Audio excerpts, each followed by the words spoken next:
আসসালামু আলাইকুম ওয়ারহমতুল্লাহ। প্রিয় দর্শক, আমরা প্রত্যেকেই জীবনে কম বেশি দুশ্চিন্তার মধ্য দিয়ে যাই, কিন্তু একটি দুশ্চিন্তা আছে যা অন্য সব কিছুর চেয়ে ভারী, আর তা হল ঋণের বোঝা। ঋণ শুধু টাকার সমস্যা নয়, এটি হল এক অদৃশ্য শিকল যা মানুষের মনকে বন্দী করে রাখে। ভাবুন তো, দিনে আপনার হাসি যতই উজ্জ্বল দেখাক না কেন, রাতে বিছানায় শোবার সময় সেই ঋণের চিন্তা আপনাকে তাড়া করে। মাথায় বারবার ঘুরে ফিরে আসে একটি প্রশ্ন: কোথা থেকে শোধ করব, কাকে বলবো, কিভাবে এই বোঝা হালকা করব? ঘুম আসে না, হৃদয়ে এক ধরনের অস্থিরতা লেগেই থাকে। ঋণ এমন একটি কষ্ট যা মানুষের আত্মবিশ্বাস কেড়ে নেয়, সম্পর্ক ভেঙে দেয়, এমনকি ইবাদতের স্বাদও নষ্ট করে ফেলে। একসময় মনে হয় যেন পুরো দুনিয়া আপনার বিরুদ্ধে দাঁড়িয়ে গেছে। কিন্তু হে প্রিয় ভাই ও বোনেরা, হতাশ হবেন না, কারণ ইসলাম আমাদের এমন একটি আশ্রয় দেখিয়েছে যেখানে গিয়ে মানুষ শুধু স্বস্তি পায় না, বরং এমন এক দরজা খোলে যেখান থেকে সমাধান নেমে আসে আসমান থেকে।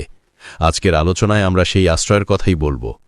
আমরা কথা বলবো এমন এক বিশেষ দোয়া নিয়ে যা নিজ হাতে শিখিয়েছিলেন আমাদের প্রিয় নবী মুহাম্মদ সাল্লাল্লাহু আলাইহি ওয়াসাল্লাম। এই দোয়া শুধু আর্থিক সমস্যা সমাধানের জন্য নয়, এটি হল আল্লাহর সাথে এমন এক আত্মিক সংযোগ যা একজন ঋণে জর্জরিত মানুষকে মুক্তির আলো দেখায়। হ্যাঁ প্রিয় দর্শক, এই দোয়া পাঠ করলে আল্লাহ তাআলা নিজ হাতে আপনার ঋণের দায়িত্ব নেন। আপনি শুধু তার দরবারে ফিরে আসবেন, আর বাকিটা তিনি সামলে নেবেন। সমস্যার গভীরতা। ভাই ও বোনেরা, আমরা অনেকেই মনে করি ঋণ কেবলমাত্র টাকার লেনদেনের ব্যাপার। আজ ধার করলাম, কাল শোধ করলাম। কিন্তু বাস্তবে ঋণ হল জীবনের এমন এক ভার যা মানুষের বুকের উপর পাহাড়ের মতো চাপা পড়ে থাকে। ঋণ শুধু অর্থনৈতিক সমস্যা নয়, এটি মানুষের মানসিক শান্তি কেড়ে নেয়, আত্মাকে অস্থির করে তোলে, এমনকি ঈমানের ওপরও গভীর প্রভাব ফেলে। একজন ঋণগ্রস্ত মানুষ প্রায় নামাজে দাঁড়ালেও মনোযোগ হারিয়ে ফেলে, সিজদায় গিয়ে আল্লাহর কাছে মন খুলে দোয়া করতে পারে না, কারণ মাথার ভেতর বারবার শুধু একটাই প্রশ্ন ঘুরতে থাকে: ঋণ শোধ করব কিভাবে? রাসূলুল্লাহ সাল্লাল্লাহু আলাইহি ওয়াসাল্লাম ঋণের এই ভয়াবহতা সম্পর্কে আমাদের সতর্ক করেছেন। তিনি বলেছেন, ঋণ মানুষকে রাতে ঘুমাতে দেয় না, আর দিনে তাকে অপমানিত করে। মুসনাদে আহমদ। কি দারুণভাবে কথাটি তুলে ধরেছেন। রাতে মানুষ বিছানায় শুয়ে অস্থির হয়ে পড়ে, ঘুম আসতে চায় না, আর দিনের বেলা যখন ঋণদাতা সামনে আসে তখন লজ্জা, অপমান আর আতঙ্ক তাকে গ্রাস করে ফেলে। এ যেন এক অদৃশ্য শেকল যা মানুষের হৃদয় ও আত্মাকে বন্দী করে রাখে। অতএব ঋণের ভার শুধু টাকার নয়, বরং এটি অন্তরেরও বোঝা যা মানুষকে ভেতর থেকে ভেঙে দেয়। রাসূল সাল্লাল্লাহু আলাইহি ওয়াসাল্লামের শিক্ষা। এই সমস্যার সমাধান কি? রাসূলুল্লাহ সাল্লাল্লাহু আলাইহি ওয়াসাল্লাম নিজেই আমাদের পথ দেখিয়েছেন। এক সাহাবী এসে তার কাছে অভিযোগ করলেন, ইয়া রাসূল আল্লাহ, আমি ঋণে জর্জরিত, কিভাবে মুক্তি পাব, কিভাবে এই বোঝা থেকে বাঁচব? তখন দয়ালু নবী সাল্লাল্লাহু আলাইহি ওয়াসাল্লাম তাকে একটি বিশেষ দোয়া শিখিয়ে দিলেন। এমন একটি দোয়া যা শুধু ঋণ থেকে মুক্তিই নয়, বরং একজন মুমিনের অন্তরের প্রশান্তি ফিরিয়ে আনে। দোয়াটি হল, আল্লাহুম্মা ইকফিনি বিহালালিকা আন হারামিকা ওয়া আগনিনি বিফদলিকা আম্মান সিওয়াকা।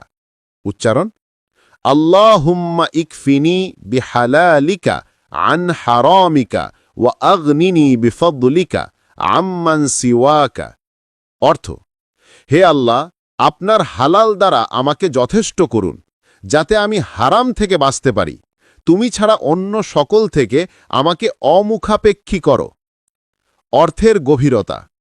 এই দোয়ার প্রতিটি শব্দে এক অপার রহস্য লুকিয়ে আছে। এখানে আমরা আল্লাহর কাছে প্রার্থনা করছি যেন হালাল রিজিকই আমাদের জন্য যথেষ্ট হয়, কারণ অনেক সময় মানুষ ঋণের চাপে হারামের পথে ঝুঁকে যায়। এরপর বলা হচ্ছে, আল্লাহর অনুগ্রহে এমন স্বাধীনতা চাই যাতে আর কারো কাছে হাত পাততে না হয়, কারো সামনে লজ্জিত না হতে হয়। এ দোয়া আসলে শুধু অর্থনৈতিক মুক্তির দোয়া নয়, বরং আত্মিক মুক্তির দোয়া। এটি মানুষের অন্তরের বোঝা হালকা করে দেয় এবং আল্লাহর সাথে এক দৃঢ় সম্পর্ক গড়ে তোলে। দোয়ার মাহাত্ম্য। ভাই ও বোনেরা, রাসূলুল্লাহ সাল্লাল্লাহু আলাইহি ওয়াসাল্লাম যে দোয়াটি আমাদের শিখিয়েছেন এটি আসলে শুধু ঋণ থেকে মুক্তির জন্য নয়, বরং এর ভেতরে লুকিয়ে আছে মানুষের পুরো জীবনের জন্য এক মহান সমাধান, এক পূর্ণাঙ্গ দিক নির্দেশনা। আমরা জানি দুনিয়ার জীবন কখনোই পুরোপুরি শান্তিপূর্ণ হয় না। কখনো অর্থনৈতিক সমস্যা, কখনো পারিবারিক দুশ্চিন্তা, কখনো মানসিক অস্থিরতা, কখনো সমাজের চাপ। এভাবেই জীবন চলে। প্রতিটি মানুষ কোনো না কোনো সংকটের মধ্যে রয়েছে। কিন্তু এই দোয়া হল সেই চাবি যা শুধু ঋণের বোঝা নয়, বরং জীবনের প্রতিটি অন্ধকার দরজা খুলে দিতে সক্ষম। কেন জানেন? কারণ এই দোয়ায় আমরা আল্লাহর কাছে যে 3টি জিনিস চাইছি তা আসলে মানুষের সব চাহিদার সারাংশ। হালাল রিজিককে যথেষ্ট করা। আমরা আল্লাহরকে বলছি, হে আল্লাহ, আপনার দেওয়া হালালই যেন আমার জন্য যথেষ্ট হয়। কারণ জীবনের সবচেয়ে বড় সংকটের একটি হল মানুষ হালাল আয়ে সন্তুষ্ট হতে না পেরে হারামের পথে ঝুঁকে যায়। সুদের চাপে পড়ে সুদের দিকে হাত বাড়ায়, কিংবা মিথ্যা, প্রতারণা, ঘুষের আশ্রয় নেয়। অথচ এই দোয়া আমাদের শেখায় হালালই যথেষ্ট। আল্লাহর যদি হালালে বরকত রাখেন তবে অল্প হলেও তা আমাদের জন্য অনেক বেশি কল্যাণকর। হারাম থেকে বাঁচানো। মানুষ যখন সমস্যায় পড়ে তখন প্রায়শই শয়তান ফিসফিস করে বলে, চলো হারামের পথে একটু যাও, হয়তো সমস্যার সমাধান পাবে। কিন্তু বাস্তবতা হল হারামের পথ কখনো মুক্তি দেয় না, বরং আরও বড় সংকটে ফেলে। তাই এই দোয়া আল্লাহর কাছে আশ্রয় চাওয়া, যেন তিনি আমাদের সেই বিপজ্জনক পথ থেকে বাঁচিয়ে রাখেন। বরকতময় স্বাধীনতা।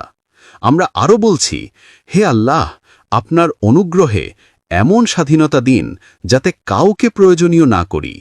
ভাবুন তো কেমন জীবন হবে যদি আপনাকে কারো কাছে হাত পাততে না হয়, কারো সামনে মাথা নত করতে না হয়, কাউকে নির্ভর করতে না হয়। এটাই হলো আসল স্বাধীনতা। আর এই স্বাধীনতা শুধু অর্থনৈতিক নয়, বরং মানসিক, আত্মিক ও আধ্যাত্মিক স্বাধীনতা। অতএব প্রিয় ভাই ও বোনেরা, এই দোয়া শুধু ঋণ শোধের প্রার্থনা নয়, এটি হলো এমন এক দোয়া যা মানুষের অন্তরকে পরিশুদ্ধ করে, জীবনে বরকত আনে আর আল্লাহর উপর পূর্ণ ভরসা স্থাপন করতে শেখায়। যখন একজন মুমিন প্রতিদিন এই দোয়া পড়ে তখন সে আসলে বলছে, হে আল্লাহ, আমি আর কারো উপর নির্ভর করতে চাই না, শুধু আপনিই আমার অভিভাবক, আপনিই আমার আশ্রয়। আর যখন কেউ আল্লাহরকে তার একমাত্র আশ্রয় বানিয়ে নেয় তখন আল্লাহ কখনো তাকে ব্যর্থ করেন না। বাস্তব জীবনের শিক্ষা। ভাই ও বোনেরা, আজকের এই দুনিয়ায় আমরা এক কঠিন বাস্তবতার মুখোমুখি হই। চারপাশে যতই আধুনিকতা, উন্নতি কিংবা চাকচিক্য থাকুক না কেন, একটি সংকট যেন সবসময় মানুষের জীবনে ঘুরে বেড়ায়, আর তা হল অর্থের অভাব। অর্থের এই সংকট মানুষকে এমন এক অবস্থায় ঠেলে দেয় যেখানে তার বিবেক, ঈমান ও নৈতিকতা পর্যন্ত পরীক্ষা হয়। আমরা দেখছি অনেকেই টাকার চাপে পড়ে সুদের লোভে হাত বাড়ায়। কেউ ঘুষ গ্রহণ করে, কেউ প্রতারণা করে, আবার কেউ এমন সব আয়ের পথে যায় যা আল্লাহ ও তার রাসূল সাল্লাল্লাহু আলাইহি ওয়াসাল্লাম কঠোরভাবে হারাম ঘোষণা করেছেন। প্রথমে মনে হয় এই উপায়ে হয়তো সমস্যার সমাধান হয়ে যাবে, কিন্তু সত্য হল হারামের পথে গিয়ে কখনোই মুক্তি আসে না, বরং একটি ঋণ শোধ করতে গিয়ে মানুষ নতুন 10টি ঋণের ফাঁদে জড়িয়ে পড়ে। একটি সমস্যার সমাধান করতে গিয়ে আরও বড় সমস্যার জন্ম দেয়। এখানেই এই দোয়ার সৌন্দর্য। রাসূলুল্লাহ আমাদের শিখিয়েছেন, বরকত শুধু আল্লাহর কাছ থেকেই আসে। যদি আল্লাহ চান, অল্প হালাল রিজিকেই আপনার জন্য এমন বরকত রাখবেন যা অনেক বড় সম্পদের থেকেও বেশি কাজে লাগবে। আর যদি আল্লাহর বরকত না থাকে, তবে 1000 টাকা, লক্ষ টাকা, এমনকি কোটি টাকা থাকলেও তা শান্তি দিতে পারবে না। এই দোয়া আমাদের মনে করিয়ে দেয়, আসল সমাধান হল আল্লাহর কাছে ফিরে আসা। একজন মানুষ যদি প্রতিদিন আন্তরিকভাবে এই দোয়া পড়তে শুরু করে, বিশেষত প্রতিটি নামাজের পর আর ফজরের নামাজ শেষে বেশি বেশি করে, তাহলে আল্লাহর রহমতে তার জীবনে পরিবর্তনের দরজা খুলতে শুরু করবে। হয়তো এমন একটি সুযোগ আসবে যা সে কোনো দিন কল্পনাও করতে পারেনি। হয়তো অজানা কোনো উৎস থেকে রিজিকের দরজা খুলে যাবে। হয়তো এমনভাবে সাহায্য আসবে যা মানুষ সম্পূর্ণ অপ্রত্যাশিত মনে করবে। আর হয়তো আল্লাহ এমন একটি উপায় তৈরি করবেন যাতে তার ঋণ ধীরে ধীরে শোধ হয়ে যাবে, অন্তর শান্ত হয়ে যাবে। কোরআনের আলোকে ভরসা। আল্লাহ তাআলা কোরআনে আমাদের এক অনন্য প্রতিশ্রুতি দিয়েছেন। যে ব্যক্তি আল্লাহকে ভয় করে, আল্লাহ তার জন্য বের হওয়ার পথ তৈরি করে দেন এবং এমন জায়গা থেকে রিজিক দেন যা সে কল্পনাও করতে পারে না। সূরা আত-তালাক আয়াত 2 ও 3। ভাই ও বোনেরা, লক্ষ্য করুন, এখানে আল্লাহ বলেছেন যেখানে কল্পনাও করতে পারবে না। অর্থাৎ মানুষের হিসেব নিকাশে, পরিকল্পনায়, অভিজ্ঞতায় এমন কোনো সমাধান দেখা যাবে না, কিন্তু আল্লাহর কুদরতের ভাণ্ডারে এমন সমাধান আছে যা মানুষের চিন্তারও বাইরে। চূড়ান্ত শিক্ষা। তাহলে আমরা কি শিখলাম? ঋণ থেকে মুক্তি পাওয়ার জন্য শুধু চেষ্টা করলেই হবে না। চেষ্টা দরকার, তবে তার চেয়েও বড় দরকার হলো আল্লাহর উপর পূর্ণ ভরসা করা। কারণ মানুষ তার সামর্থ্য অনুযায়ী চেষ্টা করতে পারে, কিন্তু চূড়ান্ত ফলাফল নির্ধারণ করেন একমাত্র আল্লাহ। যদি আমরা তার উপর নির্ভর করি, হালালের পথ বেছে নেই আর আন্তরিকভাবে এই দোয়া পড়তে থাকি, তাহলে কোনো ঋণ, কোনো সংকটই আমাদেরকে স্থায়ীভাবে বন্দী করে রাখতে পারবে না। প্রায়োগিক পরামর্শ। ভাই ও বোনেরা, শুধু দোয়া মুখস্থ করলেই হবে না, বরং আমাদের জীবনে এটিকে বাস্তবে প্রয়োগ করতে হবে। কারণ দোয়া তখনই কার্যকর হয় যখন তা ঈমান, নিয়াত এবং সঠিক আমলের সাথে যুক্ত হয়। আসুন কয়েকটি বাস্তবিক পরামর্শ জেনে নেই। 1. দোয়া নিয়মিত পড়ুন। এই দোয়াটি শুধু একদিন নয়, বরং প্রতিদিন পড়তে হবে। অন্তত প্রতিটি নামাজের পর 3 বার করে পড়ুন। বিশেষত ফজরের নামাজ শেষে আন্তরিকভাবে পড়লে এর প্রভাব আরও গভীর হয়। মনে রাখবেন, আল্লাহ তার বান্দার কণ্ঠ শুনতে ভালোবাসেন। আপনার কণ্ঠ যখন বারবার এই দোয়ায় কাঁদবে, তখন আল্লাহর রহমতের দরজা একসময় অবশ্যই খুলবে। 2. হালাল আয়ের পথ বেছে নিন। দোয়ার পাশাপাশি আমাদের আয়ের উৎসও হালাল হতে হবে। অনেকেই বলে যে আমি তো দোয়া করছি, কিন্তু সমাধান আসছে না। প্রশ্ন হল, আপনার আয় কি হালাল? আপনি কি সুদ, ঘুষ, প্রতারণা বা কোনো অবৈধ পথে অর্থ উপার্জন করছেন? যদি করেন, তবে দোয়া পূর্ণ হবে না। তাই হালাল আয়ের পথকে আঁকড়ে ধরুন, কারণ আল্লাহর বরকত শুধু হালাল রিজিকেই থাকে। 3. ঋণ শোধ করার দৃঢ় নিয়াত করুন। নিয়াত হল দোয়ার প্রাণ। যদি আপনি দোয়া করেন কিন্তু মনে মনে ঋণ শোধের চেষ্টা না করেন, তবে দোয়া অপূর্ণ থেকে যাবে।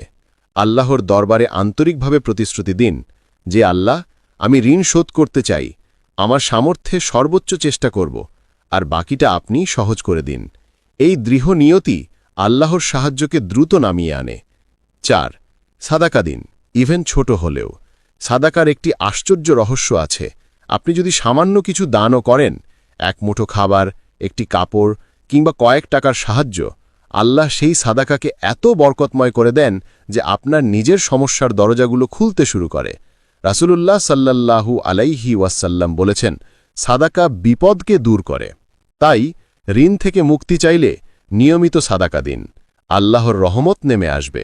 শেষ কথা, ভাই ও বোনেরা, দোয়া, নিয়ত, হালাল আয় এবং সাদাকা, এই 4টি জিনিস যদি আপনার জীবনে একসাথে আসে, তাহলে ইনশাআল্লাহ কোনো ঋণ আপনাকে দীর্ঘদিন বন্দী করে রাখতে পারবে না। আল্লাহর উপর পূর্ণ ভরসা রাখুন, নিয়মিত এই দোয়া পড়ুন, আর দেখুন কিভাবে আপনার জীবনেই আল্লাহর অলৌকিক পরিবর্তন শুরু হয়।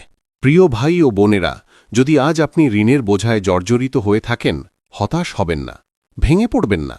মনে রাখবেন, প্রতিটি বোঝা আল্লাহর ইলমের বাইরে নয়।